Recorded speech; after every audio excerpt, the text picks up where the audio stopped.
I want to thank the countries that helped me put this together: Qatar, Turkey, Saudi Arabia, Egypt, Jordan, and so many others. So many people fought so hard.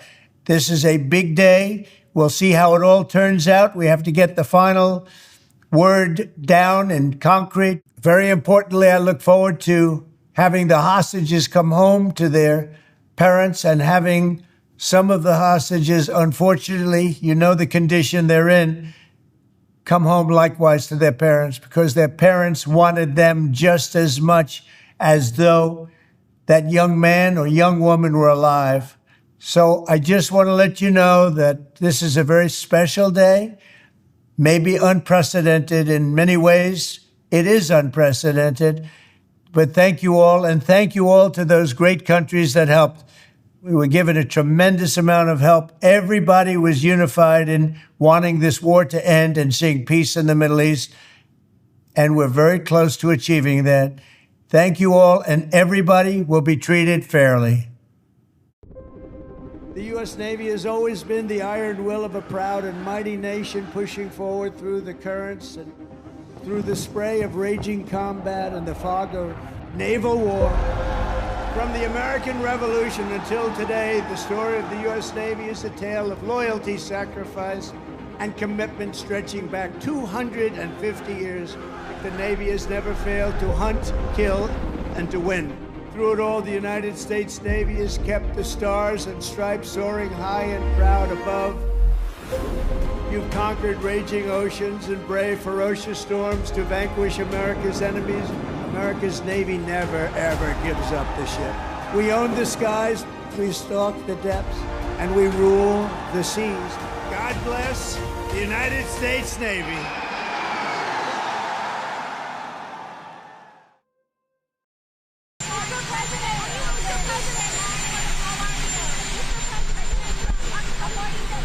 This is a big day. We're going to have a big day.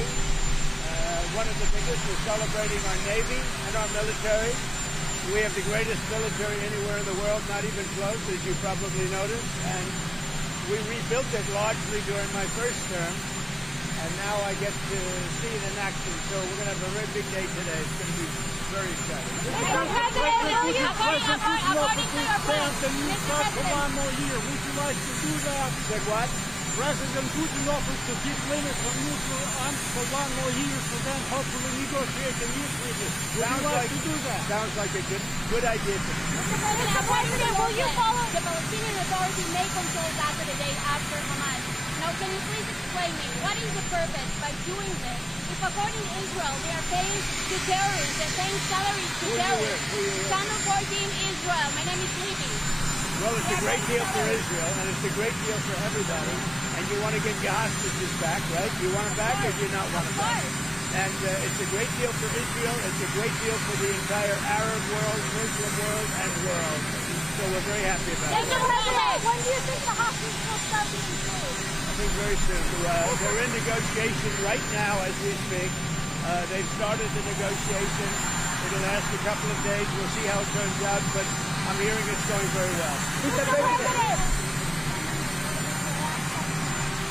We want to fix it so it works. It's not working. Obamacare has been a disaster for the people, so we want to have it fixed so it works. Mr. President, will you follow the judge's order in Portland? We're going to look at that. It was amazing. Portland is burning to the ground. It's insurrectionists all over the place. It's Antifa. And yet the politicians who are petrified. Look, the politicians are afraid for their lives. That's the only reason that they say, like, there's nothing happening. And you've seen it. The place is burning down, and they pretend like there's nothing happening. So we'll take a look at the order. We haven't seen the order yet. Mr. President, you're going to celebrate the Navy today. The Navy is deployed in the Caribbean against the cartels. What is the next step of this war against drug trafficking in South America? Well, we're going to stop drug trafficking, and we've done a lot. There's nobody coming in on the water. That I can tell you. The water is like, there's nobody. There's no drugs coming in on the water, and we'll take a look at what phase 2 is. Made a big difference.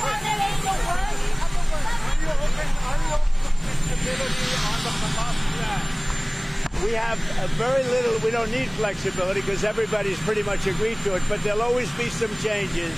But the Hamas plan, I tell you, it's amazing. You're going to have peace, if you think about it, peace in the Middle East for the first time in, they say, really 3,000 years. So I'm very honored to be a big part of that. Look, they've been fighting for a plan for years. We get the hostages back almost immediately. Negotiations are going on right now. Will probably take a couple of days, and people are very happy about it.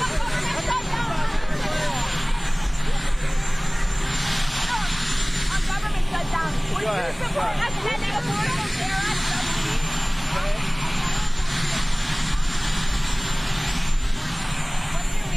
Well, I disagree with that judge.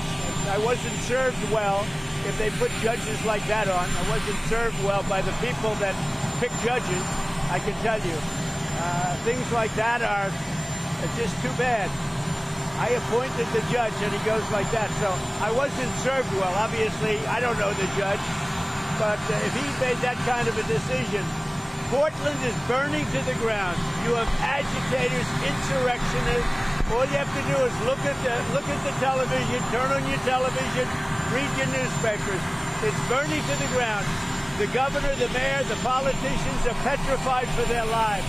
And you have a judge like that, he ought to be that judge ought to be ashamed of him. Governor, you say you're targeting the worst of the worst, but Governor Pritzker says that most of the people ICE has taken in his state have no criminal history, no criminal convictions. So which is it? He's wrong. Number one, he's wrong.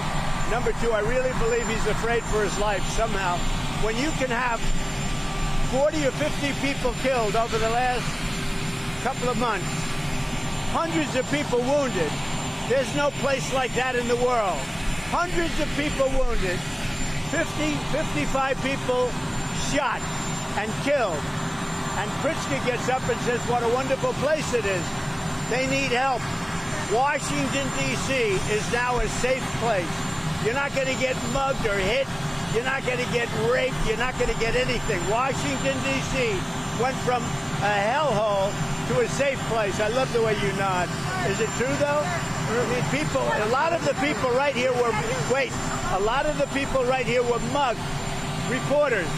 And you know what? You're safe now. Nothing, we got no crime. It took 12 days to solve the problem, 12 days. And we're going to do that in Chicago. We're going to do that in Portland. Now, Portland's different. That's a bunch of paid insurrectionists. But you have a lot of paid people in Chicago, too. I believe the politicians are under threat because there's no way somebody can say that things are wonderful in Chicago. Almost 55, I think it was 55 people over a short period of time have been murdered in Chicago, have been shot. 222 people over a short period of time have been hit, have been wounded, not died.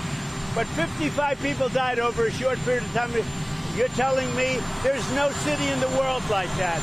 We're going to straighten it out. And I think that Pritzker, he's not a stupid person.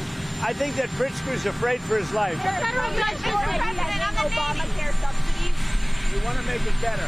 What about the layoff? Well, I call them Democrat layoffs. They're Democrat layoffs. They're causing it. We're ready to go back. You know, we have a record-setting economy. We have a record-setting country. Prices are way down. We're doing better than the country's ever done. And the Democrats hate seeing that. It's up to them. Anybody laid off, that's because of the Democrats. Thank you. Okay, let's go. Thank you. Thank you.